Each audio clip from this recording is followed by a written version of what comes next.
Hi, welcome back to our podcast, Two and a Half Brain Cells. I'm Andrea, and this is my co host, Sabia. And today we're here to talk about skincare, the skincare industry, and what you really can do about acne. Because that's something that we have. And so we consider ourselves experts. Yeah, definitely. I've had acne since I was 14. What about you? I can't remember a point when I didn't. I feel like in eighth grade, I got my period in eighth grade, and I think that's when I started getting really bad acne. But before that, I'd never had acne, and no one in my family breaks out the way that I did. And so my mom's response was like, "Oh, just use St. Ives apricot scrub," and I was like, Oh no. and I like she still uses it to this day, and her skin is perfect. But I know that's really bad for you. Yeah. So I don't know. My experience is so for anybody who's ever seen my parents, you know that, my dad has his face like entirely covered in scars and my mom does as well. Both of my parents had very severe cystic acne when they were my age, and I got the short end of the stick. So between like all of middle school, basically up until like late high school, I had the kind of acne that is like categorized as a medical condition where like your skincare treatments get covered by insurance because that's how bad it was. So when you see those, like, what is it called, proactive commercials or whatever, and they show the before and after pictures. I was the before pictures, except there was nothing I could do about it. Yeah. um so for me, skincare was less of how do I get rid of my acne and more of harm reduction. Like, how can I prevent bleeding on my face so that I don't get an infection? As opposed Yeah. to most people who are like, I would love to have clear skin. Although right now, I mean, like by my standards, my skin is clear now, but by most other people's standards, I still clearly have acne.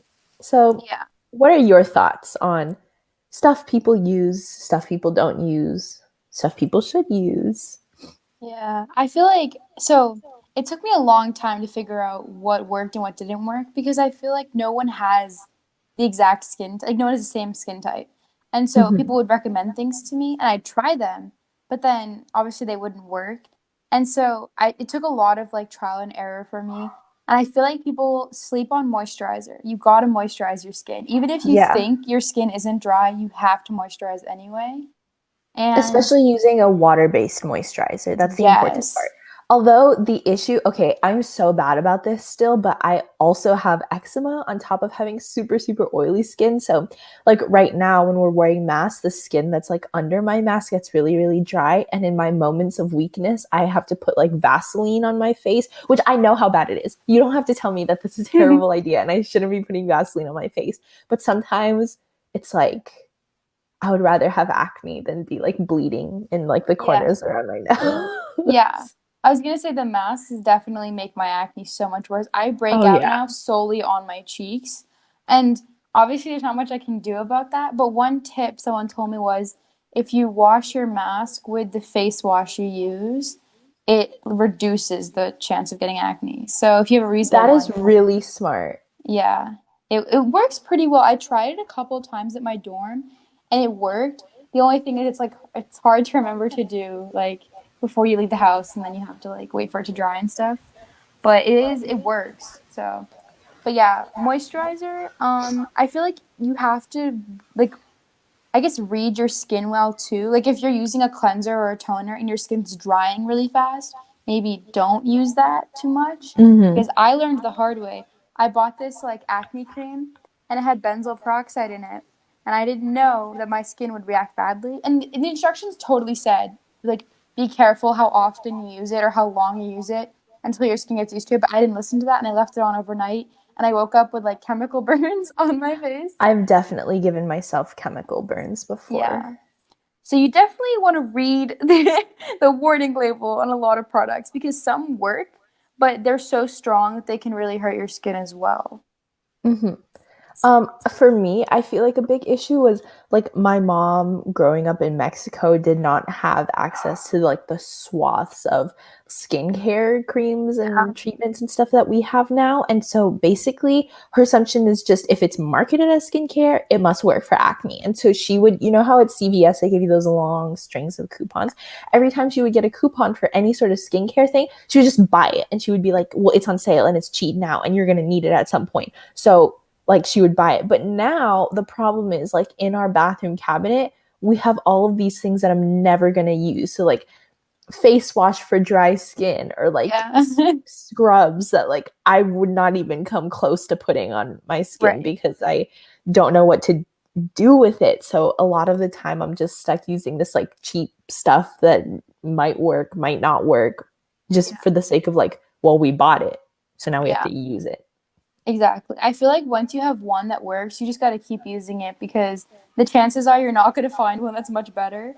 So for me, I use Urban Skin RX. I use their like daily cleanser, and I just use it at morning and at night. And then occasionally, if I have really bad pimple, I'll use their acne cream. And I'm just gonna Mhm. stick to it. Like I still break out, but I'm just sticking to it in hopes that like it's reducing the amount of pimples I get.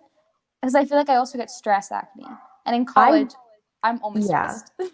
I had my two biggest triggers for my acne was okay, well obviously there's hormones, but then I Yeah. started taking birth control, so that kind of cut that out of the equation. But the first one is stress. So I noticed like when okay, I know pandemics are very stressful and I feel for all of the people that have suffered immensely due to the pandemic. But when we stopped going to school, my skin cleared up completely because school is like the number one source of my Same. stress, especially like being around certain people made me Yeah. very stressed all the time.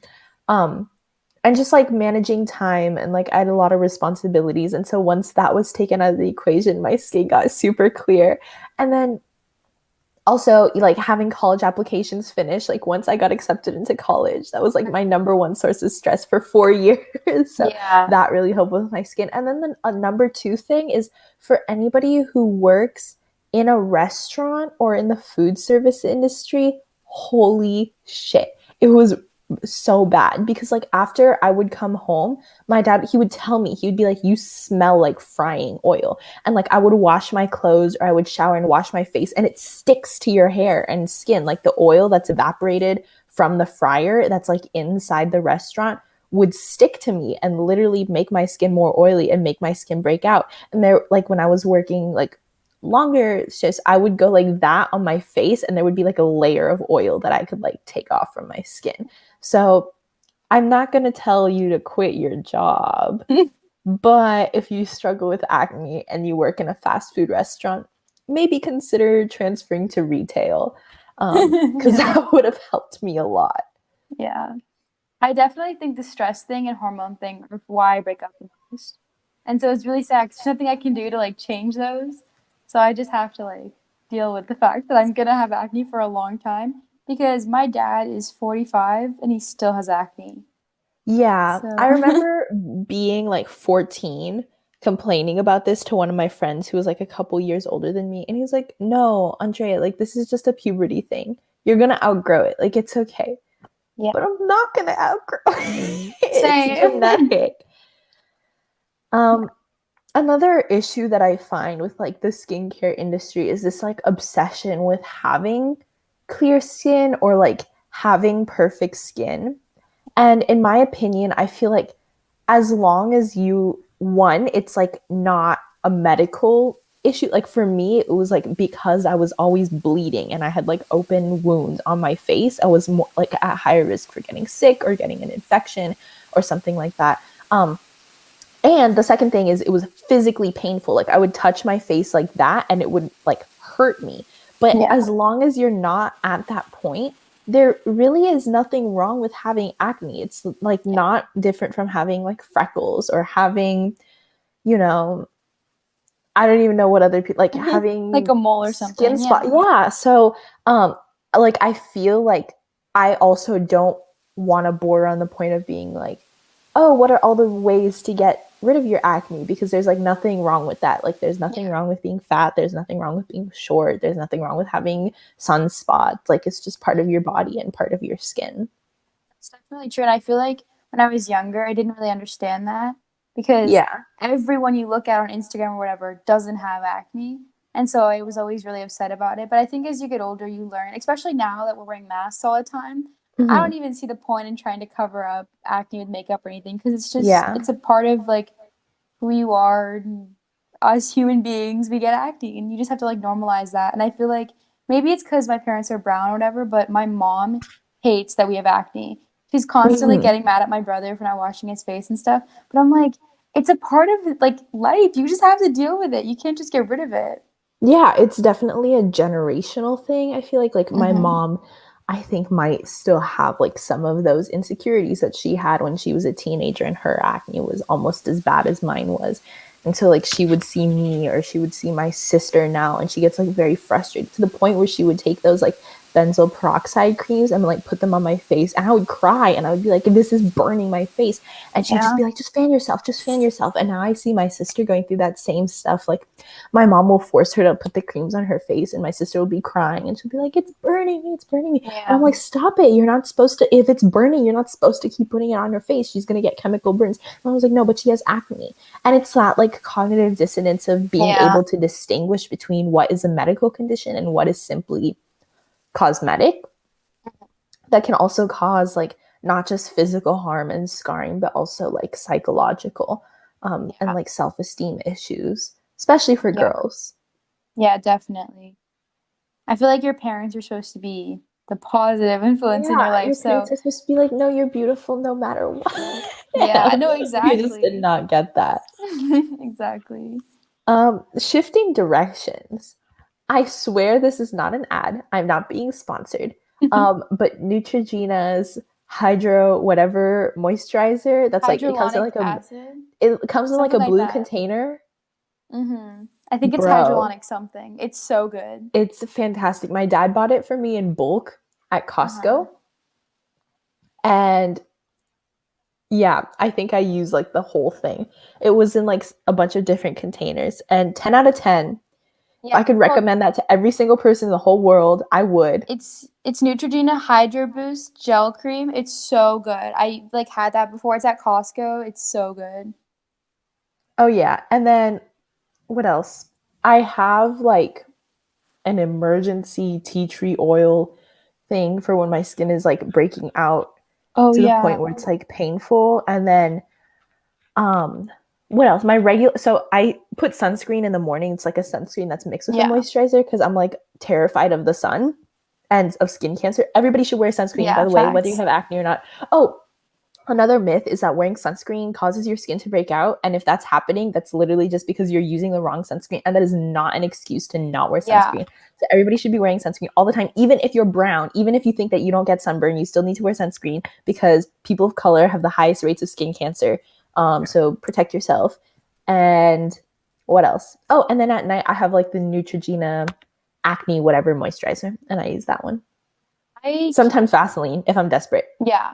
I can't use Neutrogena's cleansers for some reason because they're really like they make me like my skin really irritated, but I can use the Yeah, moisturizer. And then they also, are what? they are kind of harsh, Yeah. and I recognize that, but I also have like thick skin, I think. Yeah.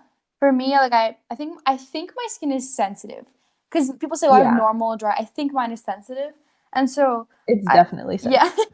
So I use the Urban Skin RX, or I'll use the Drunk Elephant like not number 9 jelly cleanser because it was kind of expensive, but it works really well. And I've noticed that like if I alternate, like maybe one week I'll use that, one week there's another one, my skin does get a little better. Also, if you have puffy eyes like me, like I always wake up and I have really puffy eyes, I'd recommend Origin's No Puffery Roll-On thing because it's so good. Like it literally makes my face so much less puffy. So yeah. Mhm. Also, another one, um, I know you don't wear makeup because of you have sensitive skin, but I like doing my makeup. Literally, sometimes I won't even be leaving the house and I'll just be bored and I'm like, what should I do? And then I just like do my makeup. But Yeah. um, it also like does make your skin break out if you have it on for too long. But I do know Neutrogena has like one concealer that is designed for people that are prone to breakouts. And it also is just like a really good concealer. Like even if it didn't do anything for your acne, it's just like a good quality concealer that I happen to like more than the rest of them. Um, and it's like it's the Neutrogena brand. It has something to do with acne. I don't know. It only comes in 3 colors, which is terrible, by the way. But I use the middle one, or I think actually I use one of the darker ones because like what do you have to choose from? But it blends perfectly with my skin. So I think I just got like a little bit lucky. And I also use that one as a spot treatment, which maybe I shouldn't do, but like it works. So, Yeah, it works. you got to do what you got to do. Yeah. I had a couple last thoughts. Any overpriced skincare scams that you can think of? Anything more than $30 probably isn't Yeah. like a lot of Anything they sell you at Sephora, I'm like, yeah. no. A lot of people say that the Dove like bar, just like a Dove bar, soap bar. What? Yeah, No. people have sweared by it. I've seen it all over TikTok and like on That's Instagram. just genetics. Yeah, some people say though like they have really bad acne and they just started using it and it got better. I'm thinking it has something to do with your skin type. But yeah, if you Yeah. want to try it, let us know how it goes. I know. Um, I also ironically enough, find that some of the times where my skin clears up the most is when I'm camping and I don't have access to anything that would help me to like wash or clean my face. It's the biggest issue for me is not just my skin, but also picking at my skin. Is like I do it impulsively when I'm stressed and I don't even realize, or like if I'm looking in a mirror, I'll like subconsciously start like scratching at my face. And like when I'm camping, I don't have access to a mirror. I have no idea what I look like for like 4 or 5 days, right? Mhm. I like I'm not stressed about anything except for just doing whatever I my dad and I are going to do that day. And then I come back home and I'm like, "Oh, that wasn't so bad." My skin is actually looking nicer than it did before because I don't have scabs on my face from Mhm. picking at it. So I mean, I can't tell you to get rid of all the mirrors in your house and not look at your like reverse phone camera or whatever, but it's food for thought. Do you have any last minute I things to add? feel like consistency is key. Just because your skin is getting better doesn't mean you stop Doesn't washing mean you your can face. stop. Yeah. Oh, and that what do they call it? Aztec clay Oh, yeah. mask that they sell on Amazon. Here's my thing about face masks. I don't believe that they do anything for your skin. Hmm. Like it's all placebo, 100%. Um but I do think that they force you to take like 20 minutes to just stop and sit there and do nothing. That's And I true. think that has psychological powers. I think it's good for the spirit. Yeah. So I believe in face masks, but not why they want you to believe in face masks. Me too, kind of. I think there's some that make your skin like moisturized. I think those are Okay, yeah. yeah. But I don't even use those. So. But yeah, I think you're right. All right. Well, thank you for tuning in to this episode and be sure to listen to our next one. Thank you.